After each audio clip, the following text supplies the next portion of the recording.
नमस्कार मित्रों, स्वागत है आप सभी का आपके अपने YouTube चैनल डीडी स्टडी में।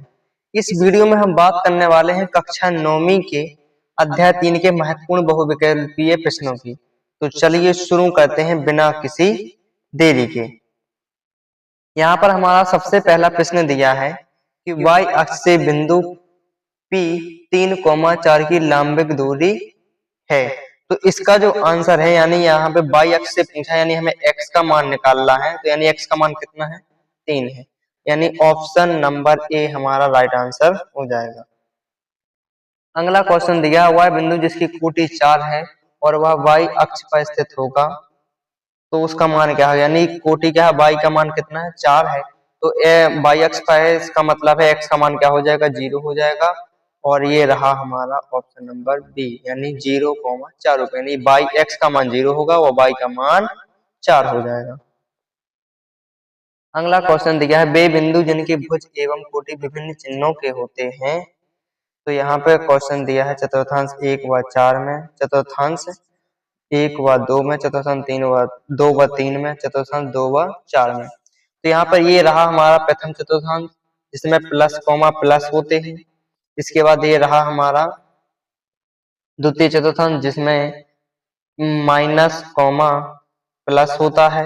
और इसके बाद तृतीय चतुर्थांश में माइनस कॉमा माइनस रूप में होते हैं।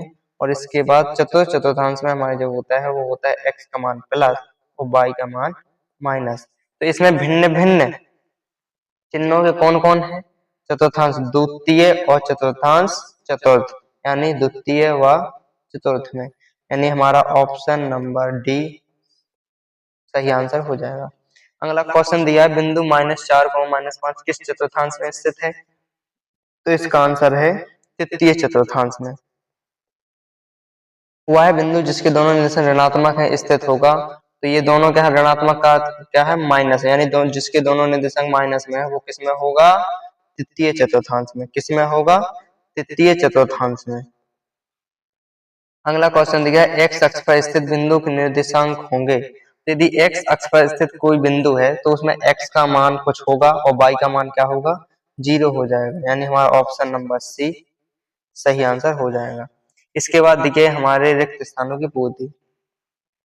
तो वाई अक्ष के समानांतर रेखा के प्रत्येक बिंदु की, इसका जो आंसर है इसमें आ जाएगा भुज समान होती है। वाई अक्ष के समांतर क्या होती है?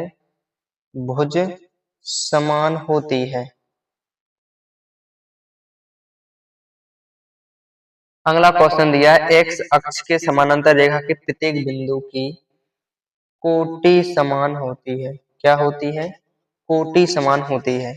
इसके बाद दिया है दोनों अक्षों के कटान बिंदु को क्या कहते हैं? तो दोनों अक्षों के कटान बिंदु को मूल बिंदु कहते हैं। क्या कहते हैं? मूल बिंदु कहते हैं। अगला क्वेश्चन दिया है किसी बिंदु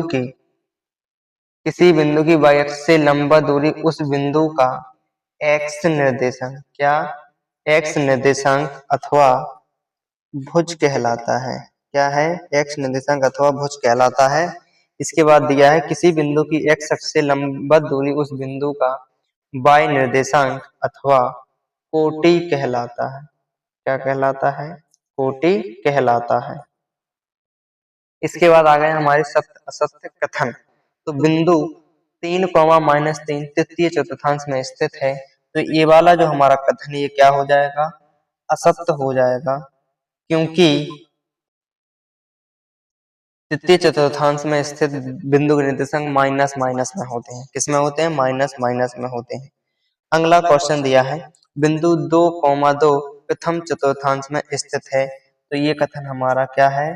सत्य है। क्या है? सत्य है। अगला क्वेश्चन दिया है बिंदु -2, -4 y अक्ष पर स्थित है। तो ये कथन हमारा क्या है? असत्य हो जाएगा, क्योंकि y अक्ष पर स्थित बिंदु का x निर्देशांक 0 होता है। क्या होता है? 0 होता है। अगला क्वेश्चन दिया है बिंदु -8,0 x अक्ष पर स्थित है। तो ये हमारा कथन क्या है? सत्य हो जाएगा। क्या हो जाएगा? सत्य। इसके बाद दिया है मूल बिंदु की भुज एवं कोटि दोनों शून्य होती है। ये कथन भी हमारा क्या हो जाएगा, सत्य हो जाएगा। इसके बाद दिया है मूल बिंदु के निर्देशांक 0,0 होते हैं। ये कथन भी हमारा क्या हो जाएगा, सत्य हो जाएगा। इसके बाद आ गए हमारे एक वाक्य में उत्तर दीजिए। तो अक्षों का प्रतिच्छेदन बिंदु क्या कहलाता है? तो अक्षों का प्रतिच्छेदन बिंदु मूल बिंदु कहलाता है। क्या कहलाता है? मूल बिंदु। अगला क्वेश्चन दिया है मूल बिंदु के निर्देशांक क्या होंगे? तो मूल बिंदु के निर्देशांक 0,0 रूप में होते हैं। इसके बाद दिया y अक्ष पर स्थित किसी बिंदु की भुज कितनी होती है?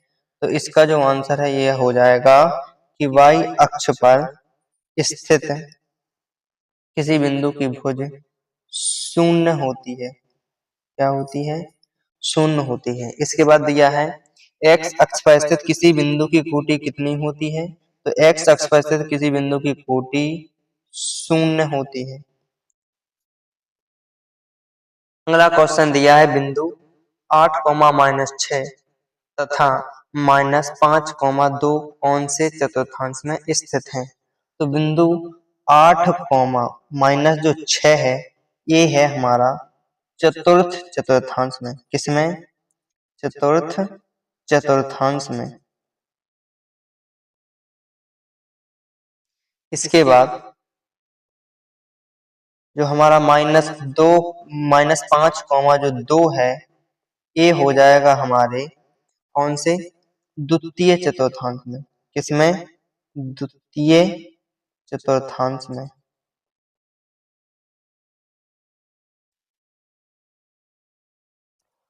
आई होप आपको ये वीडियो बहुत अच्छा लगा होगा। यदि आपने इस वीडियो के यदि पार्ट 1 और पार्ट 2 नहीं देखे हैं तो उनकी लिंक इसी वीडियो के डिस्क्रिप्शन बॉक्स में है, वहां से आप इन दोनों पार्टों को देख लीजिए।